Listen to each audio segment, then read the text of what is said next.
Alright, we have our dogs over here. As you can see, our preschooler ducks and our pupil chickens already went inside their classrooms. Right, and nakapag-flag racing na rin tayo, which can only mean that our class is about to start. Mabuhay Madaya, my name is Ian, and I'm actually one of your hosts in this 40 minutes of nature discovery experience. Now today, what we're going to do is we're going to learn a lot about birds, nature, and culture, and hopefully by the end of this show, we get to learn more about ourselves and our relationship with Mother Nature. Now, I'm just very happy because I noticed that we actually have a lot of kids present here today. Hi! Hello! Kaway-kaway naman sa mga estudyante natin dyan. Very good!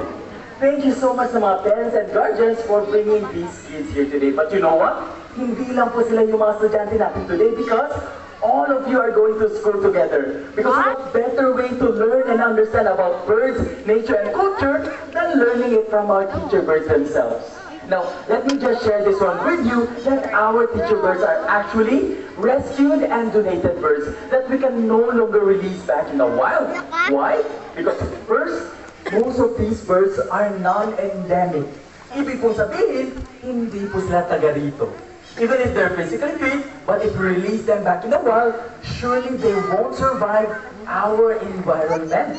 Secondly, most of these birds are left disabled from their previous injury, which is why we here in Malagas Garden Resort, we do this activity to entertain our rehabilitated birds and at the same time teach you our guests about environmental and cultural awareness. So yan po yung gagawin natin this morning. Okay po ba? Alright, since all of you are going to be students of the Malagos Bird School, my question out to everyone would be, are we all ready to learn this morning? Naku, parang walang energy.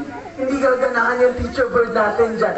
Ulitin natin one more time. Are we all ready to learn this morning? Yeah! Ayun, that's the energy that we need. If you're ready, we are ready as well. Let's now proceed to our first subject. And our first subject is all about good manners and right conduct, or GMRC. Now to teach us about good manners and right conduct, help me welcome the first teacher bird and at the same time, the star student of the Malangos Bird School, an African Gray Parrot. Now, ay ito-trivia muna tayo about the African Gray. Did you know that among the parrot family, they're considered to be the most intelligent one? Did you know about that? And alam niyo ba that they even think like that of a 3-year-old child? Interesting, right?